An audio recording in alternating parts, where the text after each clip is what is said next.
छत्तीसगढ़ में विधानसभा चुनाव नजदीक आते ही सियासी दलों में आरोप प्रत्यारोप का दौर तेज हो गया। इसी कड़ी में कांग्रेस की राष्ट्रीय प्रवक्ता सुप्रिया सुनीत ने बीजेपी और केंद्र सरकार पर जमकर हमला बोला।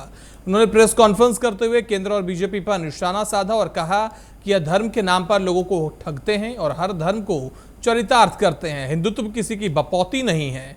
हमने राम वनगमन पथ बनाया, कौशल्या माता मंदिर को निर्माण किया। ईडी, आईटी और सीबीआई भाजपा और मोदी सरकार के घटक दल हैं। साथ ही उन्होंने कहा कि ईडी ने चौगुना कार्रवाई की और 95% विपक्ष के नेताओं पर कार्रवाई हो रही है। साथ ही उन्होंने कहा कि मैं एक भविष्यवाणी करती हूं कि मध्य प्रदेश, छत्तीसगढ़, राजस्थान, तेलंगाना और मिजोरम में कांग्रेस सरकार बनाएगी।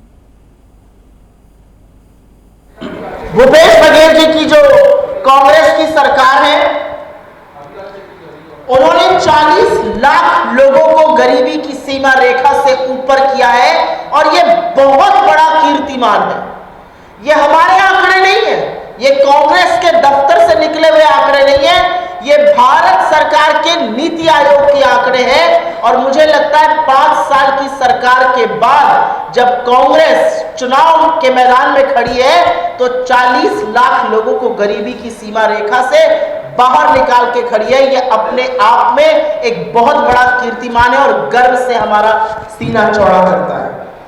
हमने 44 लाख परिवारों को बिजली बिल हाफ का लाभ पहुंचाया और उनके 4000 करोड़ रुपए की बचत कराई।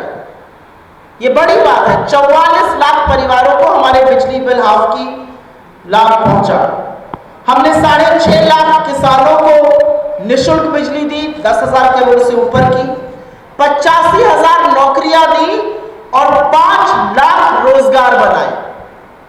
आज इस देश के किसी भी राज्य में शायद कोई ये कह सके कि उन्होंने 5 लाख रोजगारों का सृजन किया या 85,000 नियुक्तियां की। 2018 से पहले मात्र 12 लाख किसान धान बेचने के लिए पंजीकरण करते थे। अब वो संख्या 25 लाख पे पहुंच गई और इसलिए पहुंची क्योंकि उचित दाम मिल रहा है। पूरे देश में अगर सबसे ज्यादा दाम धान की खरीद का मिलता है तो वो छत्तीसगढ़ की सरकार देती है। तमाम कल्याणकारी योजनाओं से हमने करीब 1,75 करोड़ रुपए जो है वो लोगों के खाते में पहुंचाया। जो स्वामी आत्मानंद स्कूल है वो अपने आप में एक मॉडल बन चुके हैं। आप इंग्लिश एजुकेशन का, मेडिकल, एमबीबीएस की सीटें बढ़ी। हमने आस्था को ध्यान में रखकर कौशल्या माता के मंदिर का पुनर्निर्माण किया। छत्तीसगढ़ में विधानसभा चुनाव को लेकर सरगर्मी तेज हो गई है। कांग्रेस ने पिछली बार की तरह इस बार भी किसानों के लिए कर्ज माफी का ऐलान किया।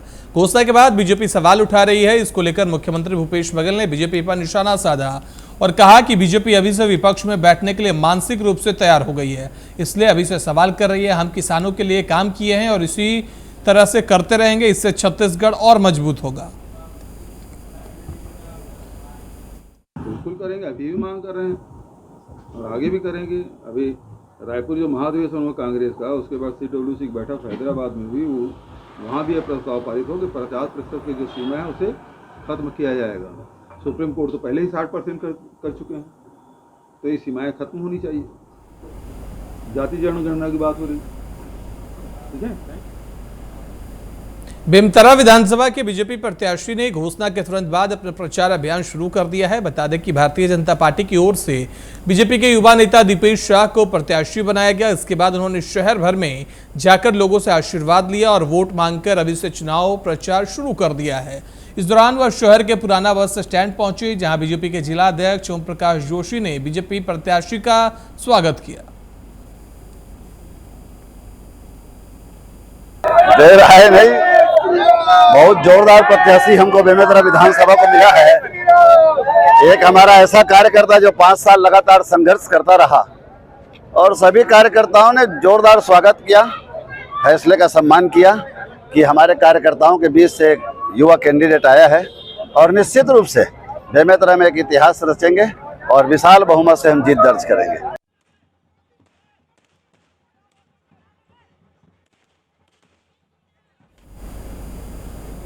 छत्तीसगढ़ के मुख्यमंत्री भूपेश बघेल आज बेमतारा जिले के दौरे पर रहे, जहां बेमतारा के कलेक्ट्रेट कार्यालय के सामने एक परिवार ने बीवी बच्चों के साथ पेट्रोल छिड़ककर आत्मदाह करने की कोशिश की। बता दें कि सीएम का काफिला कलेक्ट्रेट के अंदर दाखिल होते ही एक परिवार ने अपनी पत्नी और बच्चे के ऊपर पेट्रोल छिड़क लिया। इसके बाद तत्काल मौके पे मौजूद पुलिस के जवानों ने उसे हिरासत में लेकर सिटी कोतवाली थाना आनंद फानन में ले जाया गया। पीड़ित व्यक्ति का नाम प्रमोद शाह बताया जा रहा है। वह परिवार अपने बच्चों की पढ़ाई को लेकर चिंतित है और वह कई बार शासन और प्रशासन से गुहार लगाकर थक चुके हैं। एक स्कूल से उनके बच्चे का नाम काट दिया गया है, जिसके कारण पूरे परिवार आत्मदाह करने के लिए कलेक्टर कार्यालय के सामने पहुंचे थे।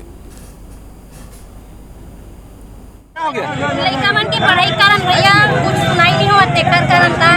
क्या हुआ था यहाँ पे, क्या किए थे अभी? मिट्टी दे डाले थे? तो दिया था लेकिन मुझे लिखा ना ओकर कारण नहीं करा। अच्छा, अभी ये जो मिट्टी तेल डाले थे वो कौन था? कौन था? आपके पति थे? किस लिए डाले थे मिट्टी तेल?